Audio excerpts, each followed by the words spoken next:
objective is seed breaking activity. How we are going to use this in our classroom in helping the students to build attentiveness and to bring down hyperactivity inside the classroom. Let us see what is seed break activity. Now, your classroom is for 45 minutes. Now, you divide the classroom for 10 minutes, 10 minutes and 15 minutes and you give 2 break inside. The 10 minutes, there is a break. After 10 minutes, you give a break and then take a class for another 10 minutes, have a break. Then the class continues for 15 minutes. And before the next class starts, again we'll have a break for 5 minutes. So now, what is this 10 minutes? So now it's totally 35 minutes and you're giving 10 minutes as a break activity and there are 2 break you're giving here. And what are you going to do in this 2 break for that specific student? So, as a teacher, you think of or list out a lot of activities in your thing. So like for example, rubbing the board, arranging water bottles and lunch bags, collecting notebooks from the students, doing some brain gym, some physical activity, going and handing over the attendance register to the principal's room, collecting books from next classroom teachers. Like this, I have just made a list of 6 activities, but like this, you make a list of 10 to 15 activities. Because every day you do the same activity, it becomes monotonous. They will not be able to enjoy it on this one. So you change the activities every day or different class periods. You have 4 or 6 periods in a day. So different teachers can adopt different activities for the break activities. Now once you list out, immediately see you observe the students. See, when you're first taking the new admissions, the new academic year is coming and the students are coming into your classroom, you spend 1 week time in understanding the students' talents and difficulties they are having. I have an objective in your mind that I will now understand what difficulties does each student have it.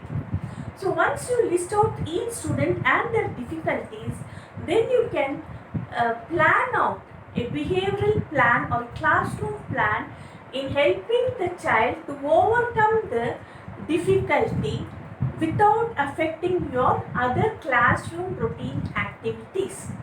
So in that way, once you've understood the student and you find the student can only sit for 10 minutes and he will become restless and hyperactive after 10 minutes, immediately instead of he breaking your class, if he is disturbing your class, before he disturbs the class, you call him and give him some physical activity.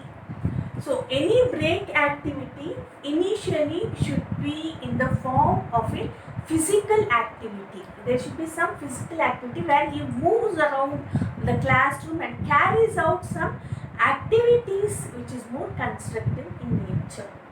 So you give each 2 break for 5 minutes and tell him you come back and sit in your place. Now you are going to say arrange water bottles and come back and sit in your place. So your instruction should be very specific in behavioral terms.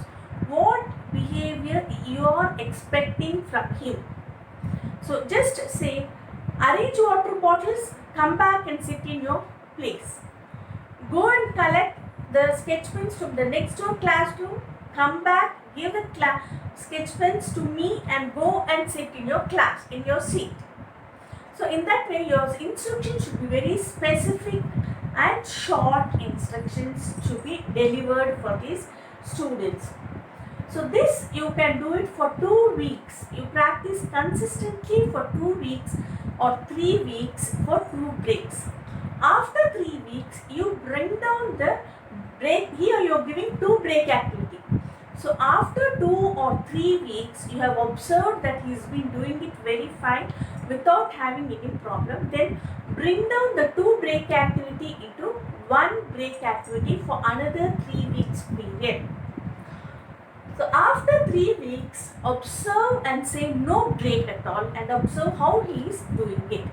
So if he still continues to have problems in hyperactivity and concentration, then you go back and give him one break activity for another 3 weeks.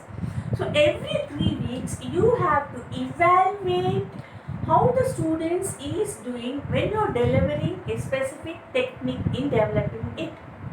So slowly you can withdraw the break activity and utilize other methods of behavioral technique in helping him to improve his concentration levels.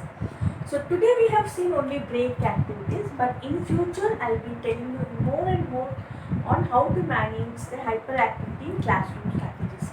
So as a teacher, you also think over it.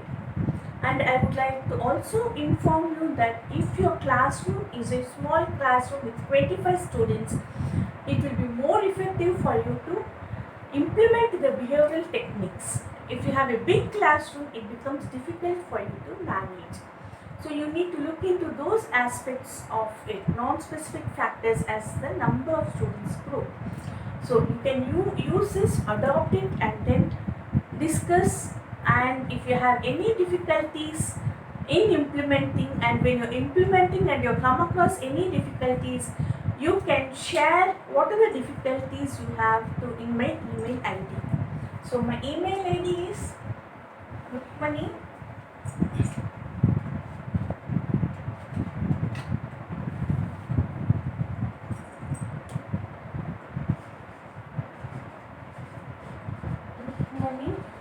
RUCKMANI Smita